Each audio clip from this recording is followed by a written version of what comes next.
This video was made possible thanks to your support on Patreon. Subscribe on Patreon for early access to videos and additional content.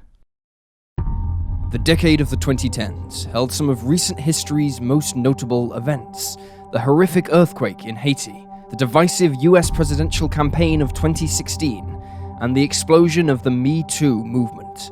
With all of these events going on, it's not a surprise that dozens of unsolved criminal cases slipped through the cracks.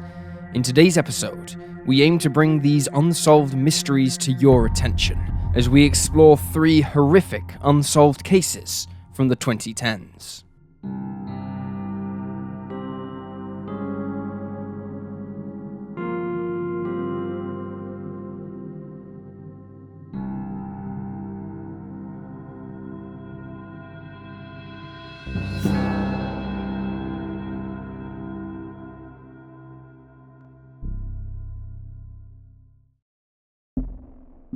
Asia and Ashton Brown. 22-year-old Asia LaRose Brown was last seen alive on February 2nd, 2015, when she was caught on CCTV at the AutoZone store on 3033 Randleman Road, located in Greensboro, North Carolina, at around 3:30 p.m. She was purchasing new items for her car. Her 2-year-old son, Ashton Paul Brown, was not seen with her. It is unclear if he was in the car or with a babysitter at the time. Ashton was seen with his mother earlier that afternoon at the DVLA in High Point, where Asia registered a new vehicle, a 2005 Buick LaCrosse that she'd purchased earlier that morning. It's unknown where Asia went after she left the AutoZone store. 2 days later, a woman who was a colleague and a close friend of Asia's reported the 22-year-old missing. The friend had called Asia numerous times, but the calls went straight to voicemail. Asia had also failed to report to work for her last 2 shifts and had not phoned in sick. This was very uncharacteristic of her. She was known to be a hard worker, barely missing any shifts and always coming in on time. The friend had met Asia when the pair had worked at a fast food restaurant together. They then both got jobs at the Greensboro Auto Auction, where Asia was employed as a security guard. As investigators looked into the case, they discovered that in the week before Asia and her son went missing, she had not been staying in her own apartment. It is unclear why, but it made tracing her last movements more difficult and slowed the investigation. 1 day after she was reported missing, and 3 days after she was last seen on CCTV, on February 23rd at 3:20 p.m., Asia and Ashton were discovered in the newly purchased Buick, which had been set alight on Thurston Avenue. Their remains were located in the trunk of the car, which was parked in such a way that it was not immediately visible to anyone on the street. Thurston Avenue is described as an underdeveloped part of a service road near Buffalo Creek, and is a dead end with a wooded area where the road terminates. It is remote, and likely to be only known about by someone familiar with the area. Buffalo Creek is reportedly notable for its criminal activity. Investigators were met with several hindrances as they began to look into the deaths of Asia and her son, Ashton. Extreme weather conditions meant that it became difficult to preserve the crime scene. It took over a week for it to be processed. Furthermore, the remains in the vehicle were so badly burned that identification by physical appearance was impossible, and the DNA testing took months to come back to the police. Asia and Ashton's cause of death is unknown, also due to the severely burned state of their remains, and it is unknown if the two were killed prior to being set alight. As Asia did not post on her social media after February 20th, detectives believe this is likely when she and Ashton died. There have been few leads in the case since 2015. In 2018, a $10,000 reward was offered for anyone with information leading to an arrest, but the money went unclaimed, and the police reported that they received very little in the way of tips following the announcement of the reward. While the police have not mentioned any theories in the case, armchair sleuths have wondered if the previous car owner had enemies or was involved in some way. They have also speculated about whether or not Ashton's father was involved, or perhaps somebody who worked at the AutoZone targeted the vulnerable mother of one. Many have wondered why Asia and Ashton were not staying at their own home in the week leading up to their death. In this particular case, there are far more questions than answers. If you have any information, you can contact Greensboro Crime Stoppers at 336 373 1000.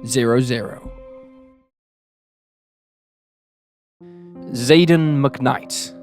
Zaden Alexander McKnight, 4, and his mother, 25-year-old Nichelle LaRod McKnight, were last seen alive on the evening of March 25, 2014, in Dayton, Ohio. The pair were spotted in the 600 block of Homewood Avenue that night. Some reports claim the two were seen at 10 p.m., while others state they were seen around 11. The mother and son pair were in the company of Nichelle's ex-boyfriend, Antoine Anderson. 4 days passed before Zaden and his mother were reported missing by Nichelle's mother. She discovered that Nichelle had not turned up to her shifts at either of her two jobs, and concerned, she contacted the authorities. When law enforcement officers began looking into the case, they knew they needed to start with Nichelle's ex, and so they attempted to contact him, but to no avail.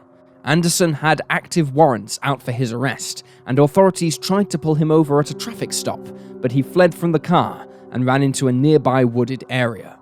Reportedly, 6 shots were fired by police officers after they chased him into the trees and engaged in a shootout with Anderson. The gunfire ended when Anderson turned his gun on himself and took his own life. On April 10th, the police searched Stillwater Trail. A day later, an anonymous caller, who claims to be a friend of Anderson's, directed the police to search behind the Riverview Park apartments in the 4300 block of Riverside Drive, near the Stillwater River. Here they found Nichelle's body. She had been shot twice in the head. One report from the Dayton Daily News stated that the preliminary autopsy results showed the 25-year-old likely died on the 27th, but authorities seem to agree today that it's more likely she died immediately after she went missing. There was no sign of Zaden where his mother's body was found. On April 30th, a 29-year-old woman named Tanisha Harris was arrested and charged with 1 count of failure to report a crime, 1 count of evidence tampering, and 2 counts of gross abuse of a corpse in both Nichelle's case and in Zaden's presumed death. Authorities discovered evidence in the 29-year-old's apartment, including blood. She resided in the 20 block of Birchwood Avenue.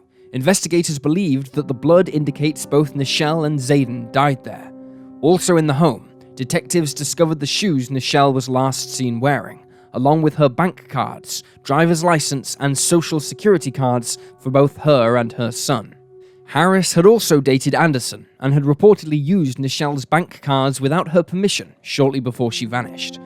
She spent almost $3,000 using them. Authorities believe that she used the cards at Anderson's instruction, and that Nichelle found out about this around the time of her disappearance. It has been speculated that she was killed after she confronted her ex-boyfriend. In October of 2015, Harris pled guilty to evidence tampering and failure to report a crime, and no contest to the gross abuse of a corpse. She was sentenced to 3 years behind bars, with 4 years being the maximum sentence. While detectives believe that she cleaned blood out of her basement and the trunk of her car, and think she was intimately involved in the murder, Harris has never confessed and vehemently denies being involved. She has never been charged in connection with the homicides themselves. In 2015, she apologized to the McKnight family and stated, "I am so serious. If I knew where Zaden was, I promise I would tell you guys. Because I feel like this, like what you guys have been through as a family, that's the least I could do, is give that information." In the years since the crime, several efforts have been made to find Zaden, but all have been fruitless. Investigators do not believe he's alive, given the circumstances of the case. Zaden McKnight was just 4 years old when he vanished on the night of March 25, 2014. He was last seen with his mother and her ex-boyfriend in the 600 block of Homewood Avenue in Dayton, Ohio. Zaden is described as a black male with brown hair and brown eyes. He was 3 feet tall and weighed 45 pounds when he was last seen. At the time of his disappearance, he was wearing a yellow and blue coat, blue jeans, and red Velcro shoes with the words Lightning McQueen on them. He also wore a yellow beanie-type hat with the Despicable Me minion characters on it. If he is still alive, he will be 12 years old. If you have any information about Zaden's disappearance, you can call the Dayton Police Department at 937-333-2677. Sabrina Hatheway. On the evening of December 21st, 2014, 23-year-old Sabrina Lee Hatheway left her aunt's house, located in Worcester, Massachusetts, telling her that she was going for a ride with a friend and would be right back. However, Sabrina never came home again. Tracing the young woman's last steps, the police discovered that on the night of her disappearance, Sabrina had gone out with her ex-boyfriend, Kevin Crozier.